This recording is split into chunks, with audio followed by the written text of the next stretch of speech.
Howdy folks, welcome back to Grumpy Viking Tactical. I am your host, the Mighty Bjorn, and today I am going to be interrupting your regularly scheduled programming for a review of Cyberpunk 2.0 with the Phantom Liberty DLC.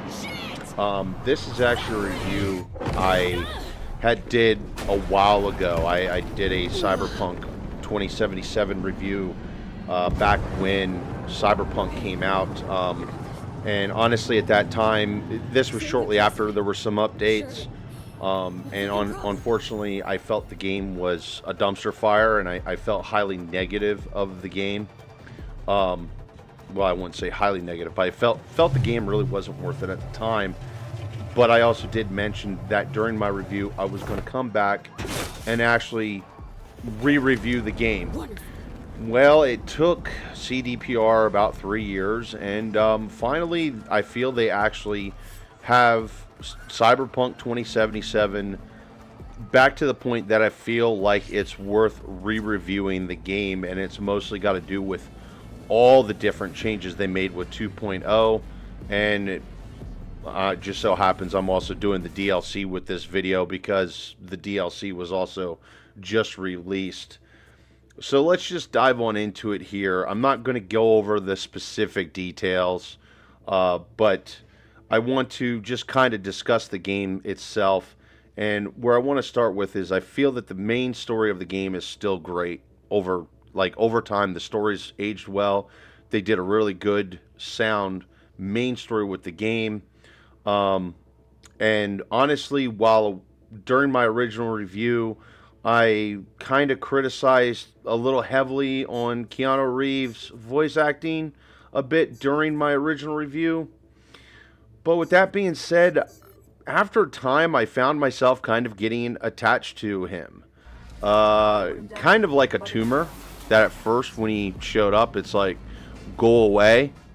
But after time and doing different quests and having different interactions with him, things of that nature, I kind of just begun to accept him being there.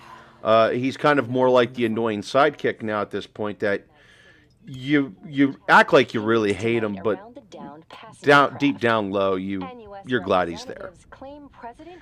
Now, with the new 2.0 update, there was a huge number of things that got changed, and just to list off a few things, they made changes to the cyberware, the weapons, the skills, the attributes. They added radio stations. They changed some of the sounds, particularly with the cars. I'll get into that here in a bit. They added car combat. They've just made so many changes to the game itself. They said some of it had to do with rebalancing, which I kind of want to call BS on because my character is actually more OP now than he was before. Well, technically she. And now, with all that being said, one of my favorite changes, personally, my favorite change, is actually the changes they've made to the cyber deck and the quick hacking system. I just feel it's a better system. Pre 2.0, I did a run and gun Netrunner build, and essentially with the 2.0 update, I decided that I was going to keep the run and gun, net hacker build going, and honestly, it's a lot better than it is now. And maybe it's because I have more knowledge of the game, but I really don't think that's it. I think generally overall the character is better. It was easier for me to specialize the character a bit more because of the changes they made to the skill system, and just overall my character's just stupid overpowered. Just as an experiment, I decided to essentially run through one of there's like a base in Dogtown. And I just plowed right through it like a scythe through grass. It was ridiculous. Another thing that was added with 2.0 was car combat. Yeah, they've decided to add car combat, make the game more like Twisted Metal. Well, technically more like GTA. But honestly, I'm going to touch more on that a bit later. because I kind of want to focus on the stuff that I'm extremely positive about with the 2.0 updates as well as Phantom Liberty. However, while on the topic of cars, though, another major improvement, in my opinion, was the driving. Previously, I really hated the driving. It was kind of like one of those of, okay, I have to do this to get from point A to point B. I'll tolerate it. I don't really enjoy it, but fine, it's good enough. But now I have to say, with the way the cars handle, the way they drive, the engine sounds, etc., I really, really enjoy the changes they've made to the driving mechanics for 2.0. To the point, actually, where I will just hop on my Akira motorcycle and just go for a cruise just for fun from time to time. You know, cruising down the highway, listening to radio going 160. Now, I want to move on to, I'm going to stop there talking about with 2.0, and I'm going to focus now on discussing about Phantom Liberty. Even though I could honestly really talk more about 2.0 itself. So the thing is really where to begin with Phantom Liberty. Well, in general terms, let's just begin with the story. And in general terms, it is a spy versus spy story, Escape from New York style. Dogtown it really reminded me of Escape from New York. I know I'm kind of dating myself here by making the Escape from New York reference. Call me Snake. But in general terms, the president's plane gets shot down, and you're talked into rescuing her because you're basically a ticking time bomb, and you are in enemy-controlled territory. And of course, you need spies to help you. You actually get connections to various spies. One of those spies is Solomon Reed, which is God, I forgot his name. It's I believe is it Isla Alba? Oh my God, I can't remember his name. I'm sorry, folks. I'm old and shit. That happens to me from time to time. But I think everybody that's paying attention to the updates and information coming out from Cyberpunk and CDPR, I'm pretty sure everybody knows who I'm talking about anyway. Now, Phantom Liberty adds a new series of main quests for the DLC, as well as new side gigs. Now, most, if not all of them, are for Mr. Hands. There's also a dynamic, repeatable mission that involves boosting cars. This mission makes Cyberpunk more like GTA than GTA does, honestly. It's pretty much you get a target car, you go steal target car, and you turn it in, and you get cash, and you get all kinds of good stuff. And I've probably done 2 or 3 dozen times now, and every time it's been different. It's been a different car, maybe just a different color or a different type. The missions themselves have been in different locations. The objectives have been different. I mean, it's a really dynamic mission. There's a lot of variables they threw into doing that mission, so it actually keeps the mission fairly fresh. With that being said, though, at the end of the day, it's all about stealing cars. So take that for what it is. The new Phantom Liberty DLC also increases the max level from 50 to 60, and also adds the Relic skill tree. There is also a huge number of new cars, including even more weaponized cars. Also, the new weaponized cars from the DLC, not all of them, some of them, actually has missile systems. Because, the missile knows where it is. That being said, I found the missile launcher system to be handy at times, but very limited in its use. And I found myself relying more on using quick hacks when it comes to the car combat than actually doing actual, honest-to-God car combat. The new DLC also adds a new ending, but I will not spoil said ending for you here. Now, with everything I just covered, Cyberpunk 2077 still isn't all sunshine and rainbows after 3 years, folks. So what are we talking about now? We're talking about 14 years this game's been in development, with 3 years of the game actually being released. And Cyberpunk still has many of the glitches that remain from its day one release. Most of the huge game-breaking bugs have been fixed, as well as the game itself still has moments of running like absolute dog shit. With it being most notable in Dogtown. Wait a minute. Dog shit, Dogtown. Coincidence?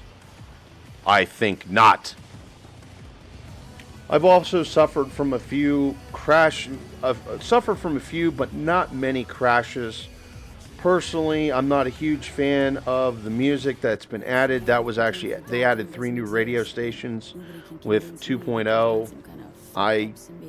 You know what, the music that was already in the game, I felt was not really that great in the first place, but honestly, the music that was already in the game is better than the music they added recently to the game. Just my personal opinion. While the game added car combat, it is really not all that good in my opinion. It just feels very clunky. It's very similar to GTA 5, and honestly, if you're familiar with GTA 5, if you've played a lot of GTA 5 like I have, you're going to find it to be so similar, in fact, that there's really nothing to learn except for how to do your quick hacks. Because that's really the huge change between GTA and Cyberpunk, to be honest. Um, it's serviceable, but not great. I just kind of wished the car combat would have been better. Now, that being said, I haven't messed with the other stuff because, like, the St. Devon stand can be used with the car combat, and I don't have I have a cyber deck. I don't have a St.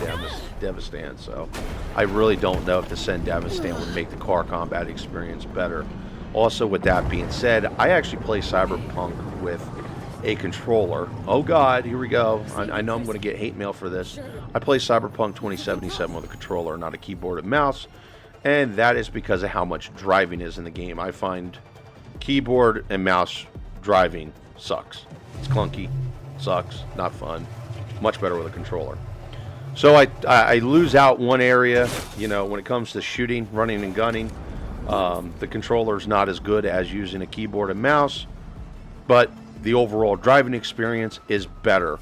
And trust me, that was important when the driving was really bad in this game. Thankfully, they've made it better. Now, I've also had a issue with completing a quest due to a bug. There's this thing where you literally got to you help someone out, and then you got to go to like this hot dog stand that they open up, and the garage door will not open up for me. I tried all kinds of different things. I've tried waiting. I've tried going there at different times. I've tried going to sleep. I've tried reloading the game.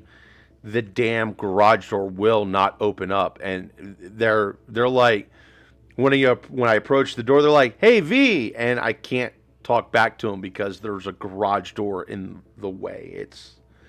I don't know the name of the quest, but it's just one of those things that's like, I remember seeing shit like this when the game was released, and we're still seeing shit like this. Like, come on. Also, with that being said, CDPR has added a ton of reasons to make money, to have money, to grind money.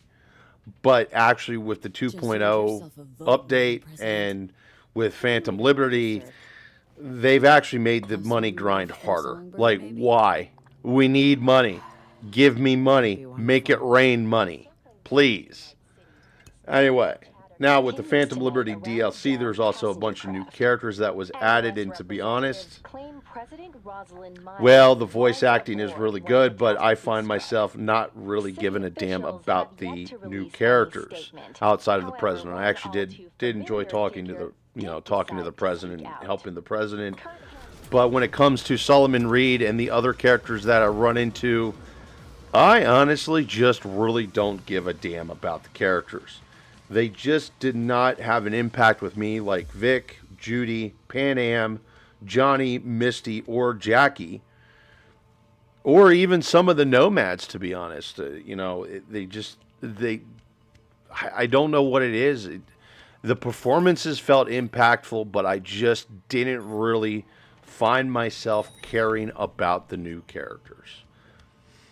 While I could still discuss the game more itself, I feel this review is getting kind of long as we're just about 16 minutes into it.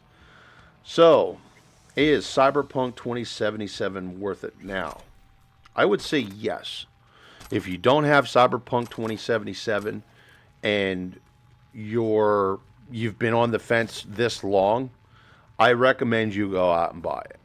If you already own it, I recommend you download it, reinstall it and give the game a go. It is definitely a much better game with the 2.0 update. And honestly, the game is where it needed to be upon its release. It's just a shame that it took an additional 3 years for it to get here. Now, the next question is Phantom Liberty DLC worth it?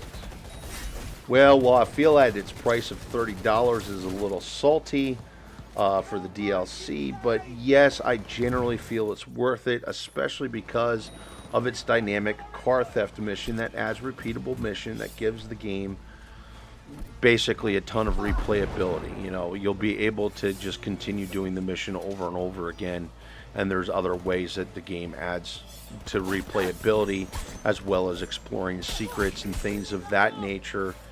And honestly, I think the update 2.0 really sways heavily on my opinion about the Phantom Liberty DLC, because the game now is actually just enjoyable to play. It is a much better game overall. And as I said, it's where it needed to be when it was released. With all that being said, though, at the end of the day, there is one thing that kind of makes me sad about all this, is the fact that the game is finally where it needs to be, or needed to be when it was released, and the game is pretty much a ticking time bomb at this point.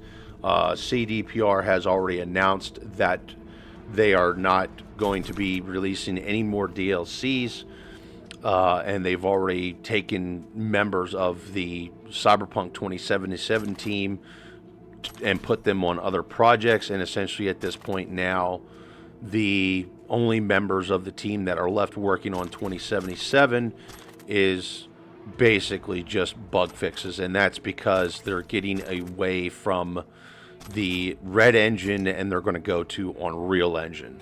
So it is unfortunate to see, or at least to find out that, it's sad to see that, the game is finally where it needed to be this whole time. But then it's also sad to find out that it's like, oh yeah, by the way, this game is dead.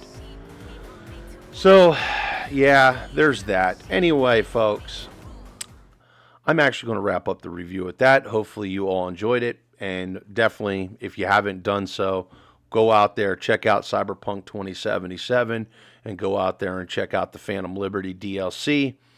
But anyway, folks, hopefully you all enjoyed the video, and thank you very much for tuning in, and have yourself a wonderful day.